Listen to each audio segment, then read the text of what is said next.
What do you want to accomplish over the phone? The goal of the phone call is not to negotiate a deal. A lot of people do that on the first call. It's a big mistake, okay? Because it's too soon. It's like on a date. You have to romance them. You have to take them out to dinner, and you don't just go right to second base. You have to warm it up a little bit. So the same thing with a seller. You got to get their trust, and over the phone, you only want to discover two things. Number one, what level of reality are they living in terms of what they think the house is worth, what they think they should get for it, and what they think the solutions are, okay? So if, you think it's worth $200, you can be talking on the phone and look it up real quick on Zillow just to get a ballpark idea, and it says, $200,000, and they're going, well, I think it's worth $350.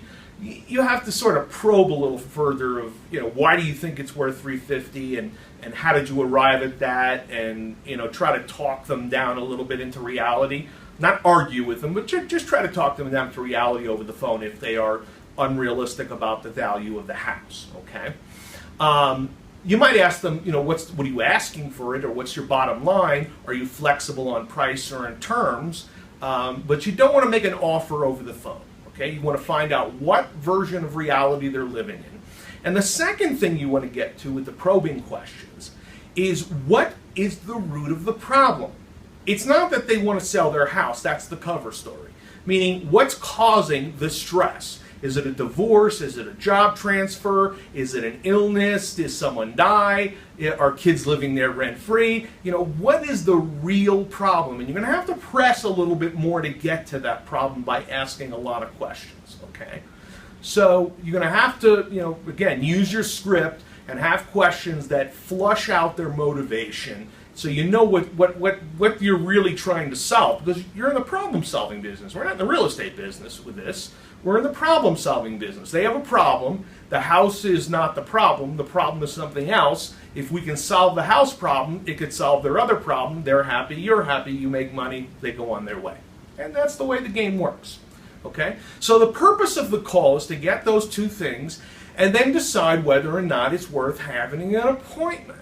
Okay? Now, if they're out of state, obviously you can't meet them at the property. You're going to have to find out if they have a lockbox or someone local who can show it.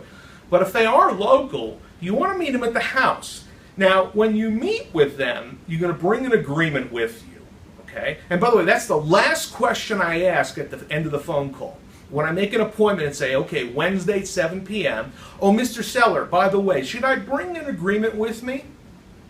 If he says yes, you know there's a 90% chance you're going to make a deal if there's a deal to be made at the meeting. If he says no, well, you might want to consider canceling the appointment because he may not be motivated enough yet. Or just ask why. Why wouldn't I bring an agreement and see what the answer to that question is? So that's a good question to ask. Bring an agreement with you.